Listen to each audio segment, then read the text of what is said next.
Hello बच्चों, कैसे हैं आप। आज हम पढ़ेंगे कक्षा 7 का पाठ 15 जिसका नाम है प्रकाश। प्यारे बच्चों, यह पाठ अत्यंत महत्वपूर्ण है, न केवल आने वाली उच्च कक्षाओं के लिए वरन हमारे दैनिक जीवन में भी प्रकाश एक महत्वपूर्ण स्थान रखता है। तो आइए सीखते हैं अपने पाठ को। प्यारे बच्चों, हमारी यह पृथ्वी इतनी सुंदर है, खूबसूरत है।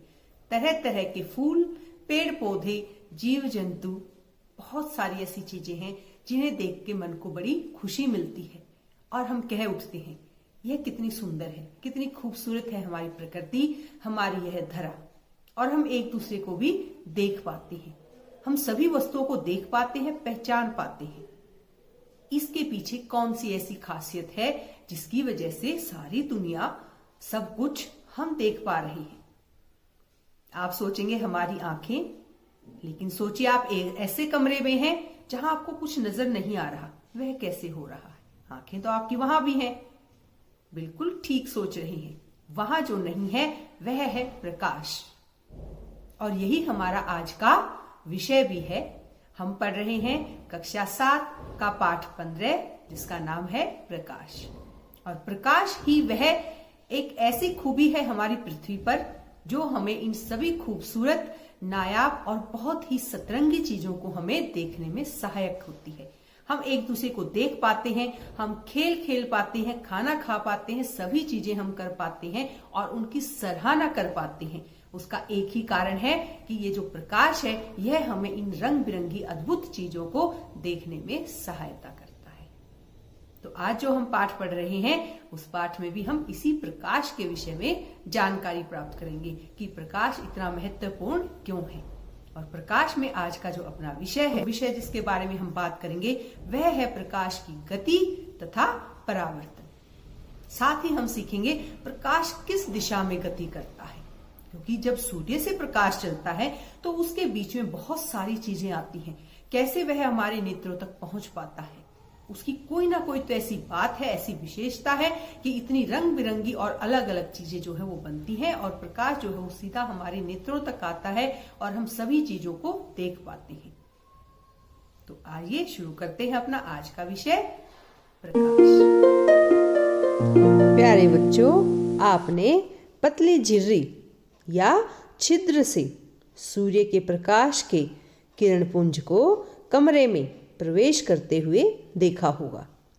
स्कूटर, कार या रेलगाड़ी, इनके इंजन के आगे जो हेडलैम्प लगे होते हैं यानी अग्रदीप, आगे वाली जो लाइट्स होती हैं, उनमें से आते प्रकाश के किरणपुंजों को भी आपने अवश्य देखा होगा। और इसी प्रकार टॉर्च तो आप सब ने देखी है, टॉर्च से भी प्रकाश के किरणपुंज आपने देखे हुए हैं।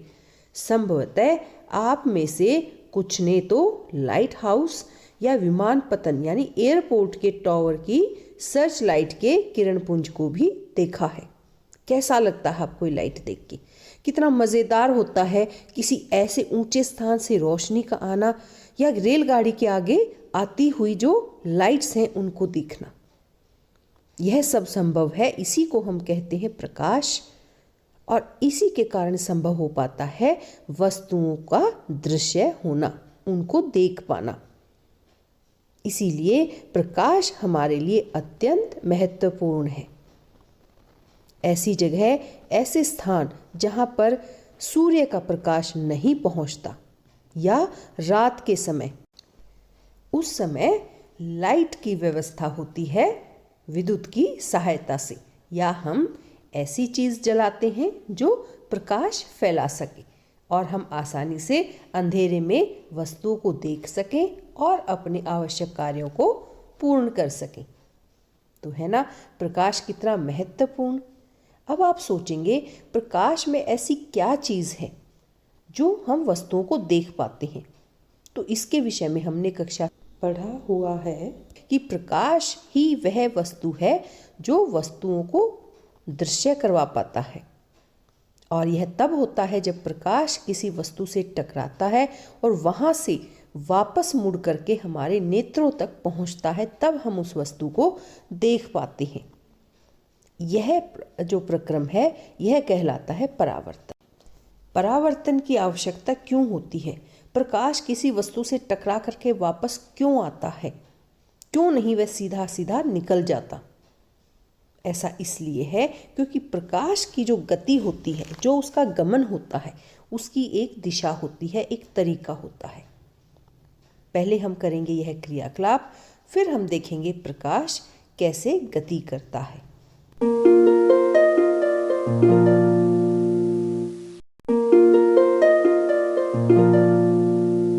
प्यारे बच्चों, प्रकाश सरल रेखा के अनुदिश गति करता है। यह प्रकाश का एक नियम है और उसका एक गुण है, और इसी गुण के आधार पर जो बहुत सारी ऐसी अद्भुत चीजें होती हैं वह हो पाती हैं। और यह जो नियम है यह समस्त संसार की सभी चीजों पर लागू होता है। आइए हम एक क्रियाकलाप की सहायता से देखते हैं कि प्रकाश कैसे एक सरल दिशा में गति करता है। इसी के विषय में हम आज सीखने वाले हैं। प्रकाश कैसे गमन करता है, यानी कैसे चलता है। प्यारे बच्चों, प्रकाश के गमन करने के तरीके से बहुत सारी अद्भुत प्रक्रम हमारे विश्व में, संसार में होते हैं। तो आइए पता करते हैं अपने इस सवाल का जवाब। तो बच्चों, प्रकाश सरल रेखा के अनुदिश गमन करता है, यानी जो प्रकाश के चलने का तरीका होता है वह होता है कि यह सीधे सीधे एक सीधी रेखा में, सरल रेखा में गमन करेगा। यह कहीं मुड़ेगा नहीं। इसका जो रास्ता होगा वह सीधा एक सरल रेखा जैसा होगा। यह कैसे संभव है? आइए इसके लिए हम करते हैं एक क्रियाकलाप।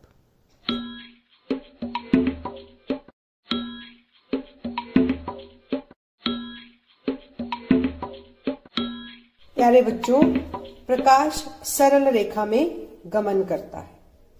क्या यह बात सही है या नहीं? आइए एक क्रियाकलाप की सहायता से सीखते हैं। और इस क्रियाकलाप के लिए हमारे पास है एक जलती हुई मोमबत्ती, एक सीधी पाइप और एक मुड़ी हुई पाइप। हम देखेंगे कि क्या प्रकाश सरल रेखा में गमन कर पाता है या नहीं। और इसके लिए हम सबसे पहले इस सीधी रेखा से देखेंगे। ये देखिए, यहां आपको स्पष्ट रूप से नजर आ रहा है वह जलता हुआ मोमबत्ती का दीप्त जो हिस्सा है वह आपको यहां नजर आ रहा है।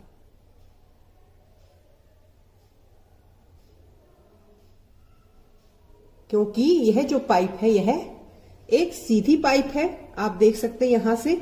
और अब हम पाइप के अंदर से देखेंगे तो हमें वह नजर आ रही है। और यहां आपको बड़े अच्छे से पाइप के अंदर से यह मोमबत्ती जलती हुई नजर आ रही है। ये देखिए, अब हम इस सीधी पाइप की जगह यह पाइप लेंगे जो यहां से मुड़ी हुई है, और यहां ठीक वैसे ही इसके सामने लगाएंगे और यहां से हम पाइप के अंदर देखेंगे। लेकिन हमें पाइप के अंदर प्रकाश नजर नहीं आ रहा। यहां से कोशिश करते हैं और यहां से भी हमें जो मोमबत्ती है वह जलती हुई नजर नहीं आ रही।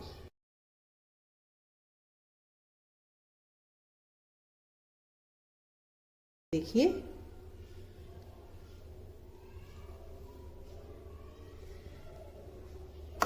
दोबारा से हम सीधी पाइप है जो वहां से देखते हैं। तो ये देखिए, यहां से भी अगर हम ऐसे करते हैं तो हमें जो मोमबत्ती है उसके जलते हुए कई सारे प्रतिबिंब यहां नजर आ रहे हैं। यह भी प्रकाश का एक गुण होता है।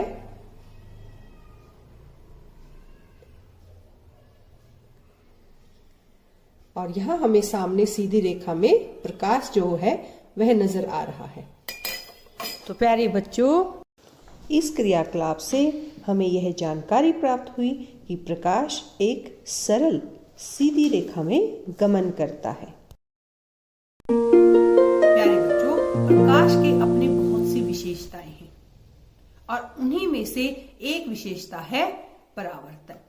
परावर्तन क्या होता है, कैसे होता है, आइए सीखते हैं। बच्चों, अगर हम परावर्तन की परिभाषा की बात करें तो दर्पण द्वारा प्रकाश की दिशा का परिवर्तन प्रकाश का परावर्तन कहलाता है। अब आप सोचेंगे, क्या केवल दर्पण से ही ऐसा हो सकता है? तो ऐसा नहीं है। कोई भी पॉलिश किया हुआ अथवा चमकदार पृष्ठ यह कार्य कर सकता है और ऐसा पॉलिश्ड या चमकदार पृष्ठ दर्पण की भांति कार्य करता है और दिशा परिवर्तन करके प्रकाश का परावर्तन करने में सक्षम होता है। तो देखा आपने, कोई भी वस्तु जब अपने ऊपर गिरने वाले प्रकाश की दिशा बदल देती है तो यह जो होता है क्रिया, दिशा बदलने वाली जो क्रिया, वह कहलाती है परावर्तन। और दर्पण जो होते हैं वह अपने ऊपर गिरने वाली प्रकाश की किरणों की दिशा को बदल देते हैं और परावर्तन की जो प्रक्रिया है वह होती है। इसी वजह से हम अपने आप को दर्पण में भी देख पाते हैं। तो आइए अब सीखते हैं एक समतल दर्पण से प्रकाश का परावर्तन किस प्रकार होता है और उन वस्तुओं को देखने में सहायक होता है परावर्तन। अब आप कहेंगे कि यह परावर्तन क्या होता है, इसकी क्या परिभाषा है? तो बच्चों, परावर्तन दर्पण या किसी भी अन्य पृष्ठ के द्वारा प्रकाश की दिशा के परिवर्तन को परावर्तन कहते हैं। और बच्चों, जब किसी वस्तु के द्वारा बदली गई दिशा के कारण प्रकाश हमारे नेत्रों में प्रवेश करता है, हमारी आंखों में प्रवेश करता है, तब ही हम उस वस्तु को देख पाते हैं। प्यारे बच्चों, प्रकाश के परावर्तन के नियम जानने के लिए हम यह क्रियाकलाप कर रहे हैं और इसके लिए हमें चाहिए एक जलती हुई मोमबत्ती, एक गत्ता जो हमने बीच में से 3 जगह से काटा हुआ है और साथ ही चाहिए एक समतल दर्पण। इन तीनों को इस प्रकार व्यवस्थित करना है कि मोमबत्ती का जो प्रकाश है वह कागज के गत्ते के कटे हुए स्थान से बाहर निकले और समतल दर्पण पर गिरे, जैसा कि आपको यहाँ नजर आ रहा है। रोशनी यानी प्रकाश और गत्ते के थोड़े से समायोजन के पश्चात आप दूसरी ओर कागज की शीट के अनुदिश प्रकाश की एक किरण देखेंगे। इस स्थिति में आप इसको स्थिर रखिए।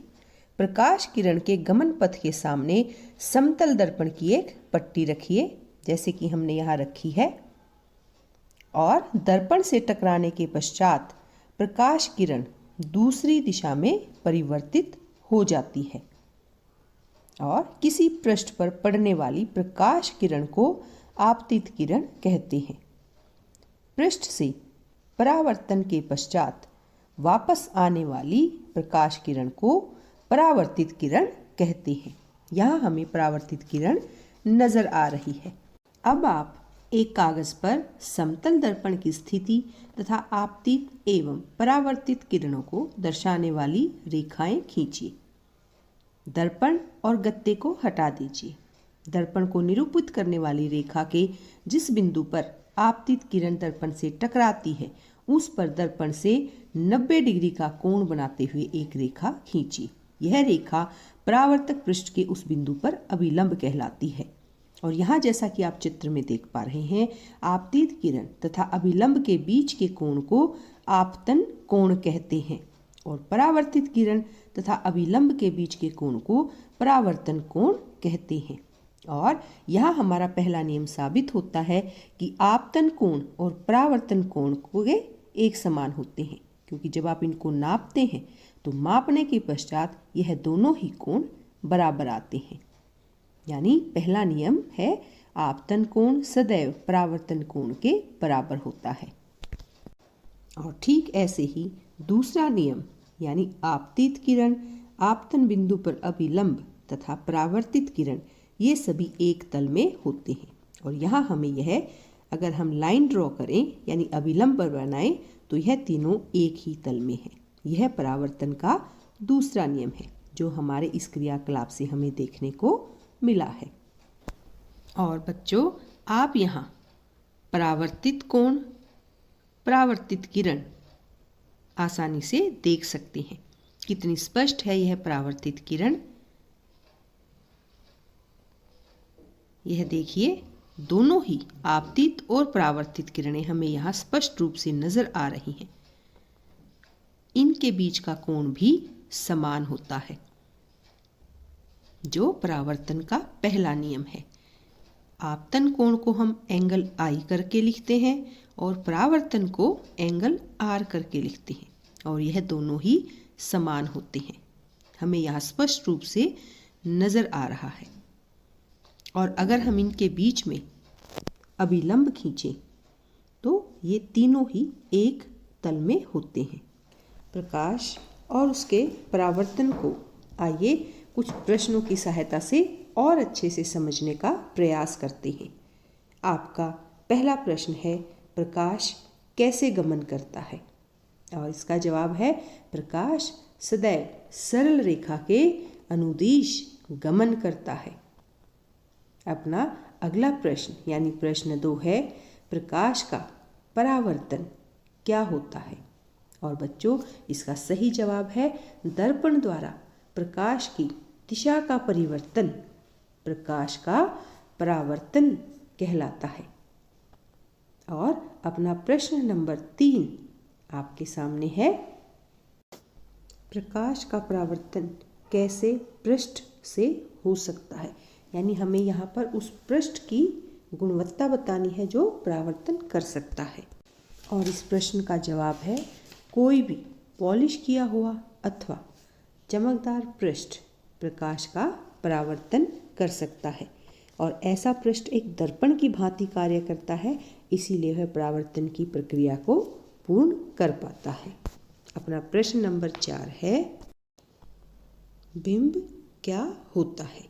और बच्चों, इसका जवाब है, कोई भी ऐसी वस्तु जो किसी दर्पण के सामने रखी हो और जिसका प्रतिबिंब बनाया जा सके, वह वस्तु बिंब कहलाती है। और बच्चों, प्रश्न 5 है, वास्तविक प्रतिबिंब क्या होता है? जिसका जवाब है, जो प्रतिबिंब पर्दे पर प्राप्त किया जा सके उसको हम वास्तविक प्रतिबिंब कहते हैं। और अब आता है प्रश्न 6। यह भी प्रतिबिंब के एक अन्य प्रकार पर आधारित है। यह प्रश्न है, आभासी प्रतिबिंब क्या होता है? और बच्चों, इसका जवाब है, जिस प्रतिबिंब को पर्दे पर न प्राप्त किया जा सके, यानी उसे हम पर्दे पर प्राप्त नहीं कर सकते, और ऐसे प्रतिबिंब को आभासी प्रतिबिंब कहते हैं। और अब बढ़ते हैं अपने प्रश्न 7 की तरफ। यह प्रश्न है, समतल दर्पण कैसा प्रतिबिंब बनाते हैं? और बच्चों, यह प्रश्न अति महत्वपूर्ण है, इसलिए इसके उत्तर को ध्यानपूर्वक सीखें।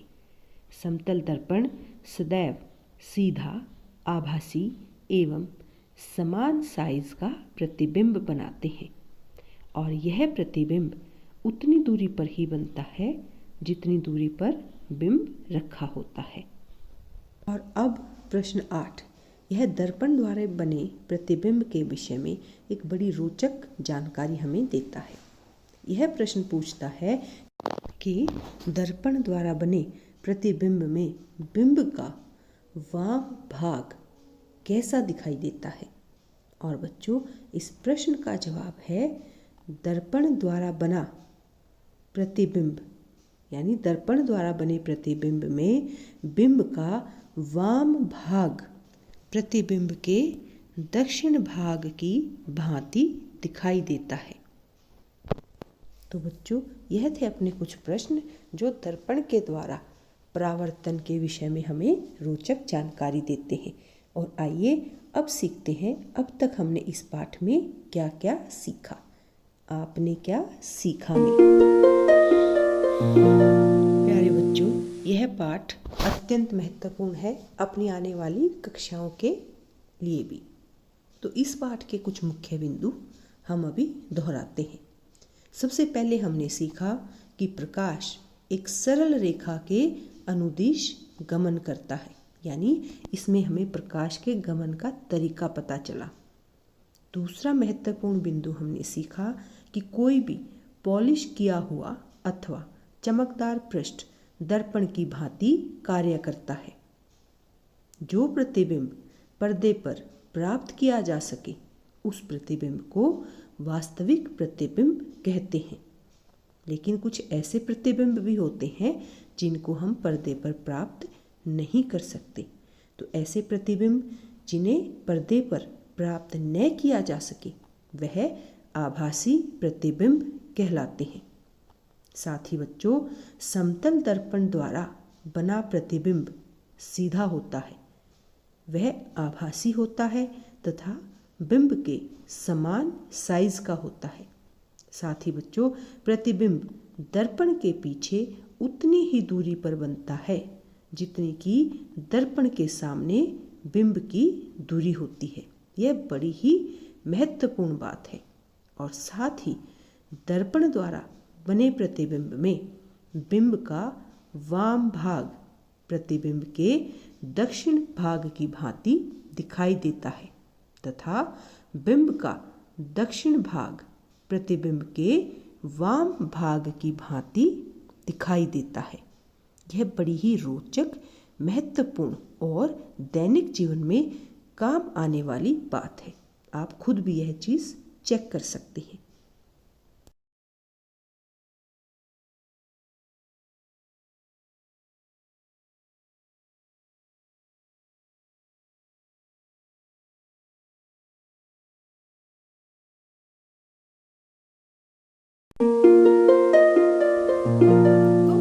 प्रकाश की जो अलग अलग गुण हैं, जो उनकी विशेषताएं हैं, उन्हीं के कारण हम जो है यह परावर्तन, अपनी आकृति, अपनी छवि, यह सब कुछ देख पाते हैं। प्यारे बच्चों, परावर्तन की क्रिया हमारी प्रकृति में भी बहुत होती है। आपने ठहरे हुए शांत जल में पेड़ पौधों की छवि देखी होगी। उस छवि को हम कहते हैं प्रतिबिंब, और जिस चीज की वह छवि बनी है उस वस्तु को हम कहते हैं बिंब। तो ये दो नई जो टर्म है, इनको हमें याद रखना है, बिंब और प्रतिबिंब। तो यह था अपना आज का पाठ। फिर मिलेंगे, तब तक के लिए धन्यवाद। प्रस्तुतकर्ता श्रीमती रूपांशी हुड्डा, राजकीय उच्च विद्यालय मसूदपुर, कलानौर, रोहतक। मार्गदर्शन श्रीमती सविता अहलावत, SCERT, गुरुग्राम।